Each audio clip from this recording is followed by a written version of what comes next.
hello guys खुलुमबाय गिबियावनो generation YouTube channel बरायनाय थाबाय आरो दिनैनि गोदान भिडिअ नोंथांमोनखौ बरायनाय थाबाय स' गाइस दा सोरांसि हरनि 3:30 जाबाय आं दा गुवाहाटीयाव थांनो रेडि निउ बङाइगाव ट्रेन स्टेशनसिम साइकेलजों थांगोन बिनिफ्राय आं ट्रेनजों थांगोन आं गुवाहाटीयाव कटन इउनिभारसिटियाव थांगोन स' बिदिबा दिनैनि भिडिअखौ बेजोंनो जागायबाय नोंथांमोना भिडिअखौ जोबजासे नायलांबाय था आं गुवाहाटीयाव थांनि दिनै मारै थाङो माजों थांगोन स' बिदिबा नायलांबाय थादो अब्ला थांनोसै आं साइकेलजों साइकेला बेनो बोरायथार साइकेला जेबो फाहामजायाखै अन्नानै साइकेल निउ बङाइगाव स्टेशनसिम आलो गोजोनै आंखौ लां जाहाथे लामा सामा जेबो दा खालामलां बेखौनो नों साइकेलनिसिम फोरमायखानाय थाबाय साइकेला जोबोद गाज्रि जाबाय स' बिदिबा आं गाखोनोसै साइकेलाव सालायबाय निउ बङाइगावसिम मोनहैनो जोबोद गोजान लामाया फाइनालि निउ बङाइगाव स्टेशनाव सफैबाय साइकेल स्टेशनाव दोनहैबाय 50 मिनिटसो साइकेल सालाय जोबोद खस्थ'नि गेजेरजों स्टेशन सफैदों दा ट्रेन टिकेट दानायनोसै ट्रेन टिकेटनि सोमोन्दै दा माबानोसै दा आं स्टेशन सिङाव थांनोसै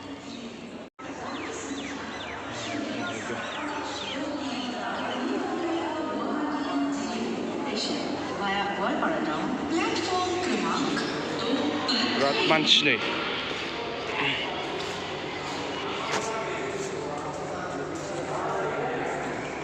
मानास राइन' पेसेन्जार टिकेट लाखांबाय मानास राइन' पेसेन्जार 4:50 खारगोन आं ट्रेना गंनै दंमोन 5:05 ओरैजाय डेमु होननाय गवालपारा लाइनजों थाङो बे खिन्थु गोजानद्राय जायो गोजानद्रायबाबो थाब सहैयो आं दा रङिया साइडजों थांसिगोन मानास राइन' पेसेन्जार गारि 9:30-10 गेजेराव सहैगोन बे 4 नाम्बार प्लेटफर्माव दं दा आं 4 नाम्बार प्लेटफर्माव थांसै दा आं गाखोगोना नैबेथिंजायना 4 नाम्बार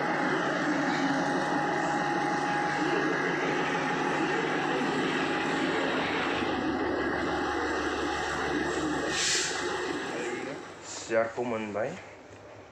खर'आव गाखोफैबाय आं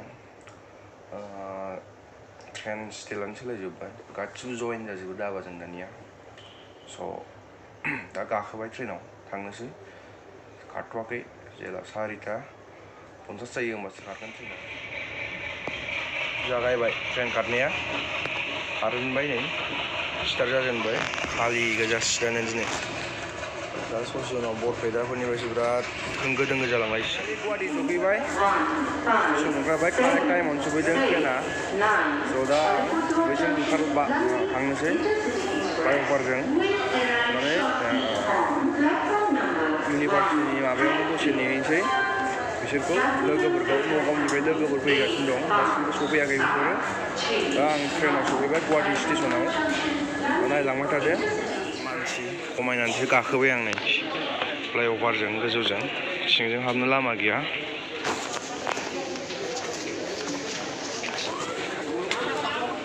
फिर एस्केलेटरजों थांनो थांजाना थांजाया बन्द'सो नामा दे दङ एस्केलेटराव गाखोनोसै नै एस्केलेटरजों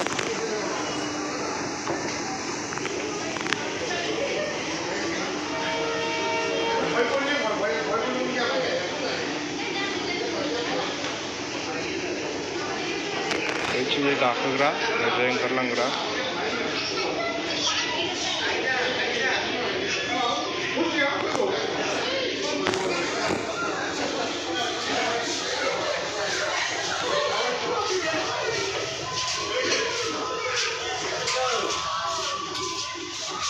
सफैबाय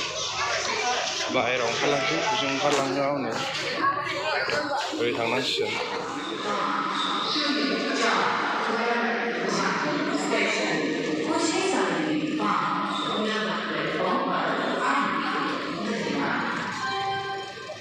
फाइनालि बाहेरायाव ओंखारबोबाय स्टेशननि दा कटन इउनिभार्सिटि फारसे आवगायलांनोसै नैबे कटननि मोनसे हस्टेल बयस हस्टेल MNDP महेन्द्रनाथ डेका फुकन जेला आं कटनाव फरायफैजेनदोंमोन बे हस्टेलावनो थाजेनदोंमोन गिबियै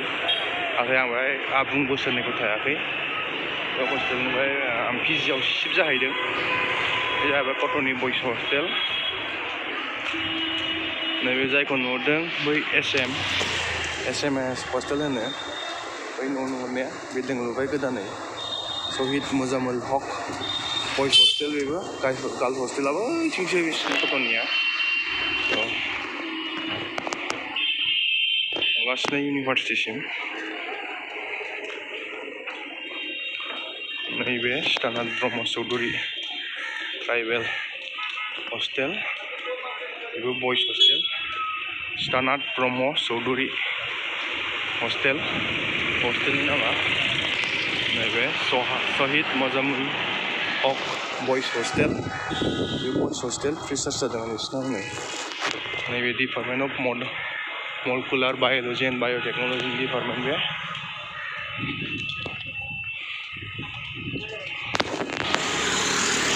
बै नुनाया कटन एलुमनि हाउस माबा प्रग्राम जादोंमोन जानो हागौ नैबे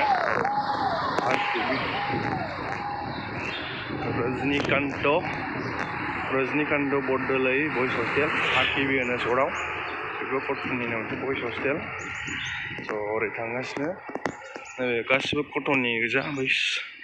नुनायफ्रा भिडिअ'आव नुनायबा इनडोर स्टेडियाम कटन इउनिभारसिटिनिनो बे ओइथिं दाबो बाय फुटबलाया ओमफ्राय नैबे जायखौ गोथां न' नुदों बियो नेहरू पार्क आं थांगासिनो अब्ला कटन इउनिभारसिटियाव स' दाबो सफैयाखै कटननि बै गेटजों बिराद माबा दं पुलिस माबा प्रग्राम दं कटनाव दिनै आं जे फैनाय समाव बन्द'सो बेजों हाबनाय जायासै दा आं नैजों हाबसै दा आं नैबे हाबसै बे समाव केमेरा खेबनाय हामनाय नङा ओंखायनो आं केमेराखौ बन्द' खालामनानै जानोसै इउनिभारसिटिया बेनो बिबार बागान गोजा जेरैबो साजायफबजोबनाय भाइस चेन्सेलरनि रुमनि आं दा सिङाव फैबाय रावबो गैथ'वा लोगोफ्राबो सफैयाखै रावबो गासिबो बिबार साजायफबजोबदों फुल बागान साफा एमसिबि बिल्डिं जाय दा आं बिल्डिंआव दं बे एमसिबि आरो जाय आं दा बिल्डिंखौ थांनानै दं बे बिकेबि बिल्डिं स' ओरै लामा दं Kalaguru Bishnu Prasad Rabha cotton university auditorium हल बे गोदानै लुफुंबाय बिराद माबा साफा नुबाय जों बारग'जोबखांनानैसो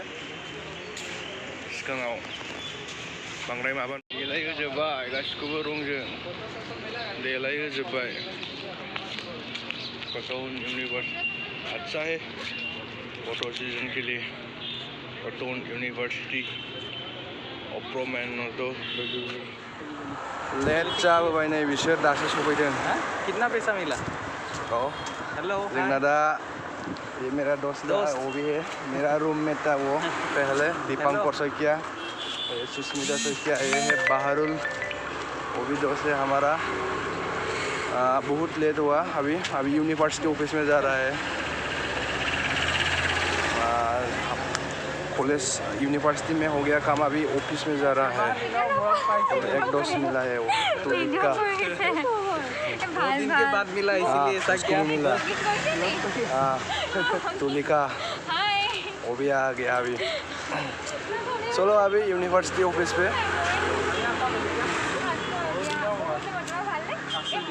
सार्टिफिकेट लांफैनो फैदों जों बे इउनिभारसिटि अफिसाव दहाय प्रभिजनेलखौ लाखांबाय आरो दा मोनसे सार्टिफिकेट दंबावो दा बेहाय लानो फैबाय स' बिदिबा जों सिङाव हाबलांसै सिङावथ' आरो मबाइल सोनो मोना फर्म फिलआप खालामनायाव बिजि जानाय बिथांमोना खालामाखैमोन सिगाङाव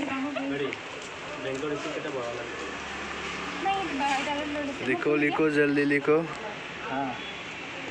वीडियो बना रहा है जूम नहीं किया इतना सुंदर अट्रैक्टिव दिखा दिया मैंने सब कुछ सबको दिखा दिया लिरगासिनो दा लेट जाबाय दसे थाथ'नोसै दा जों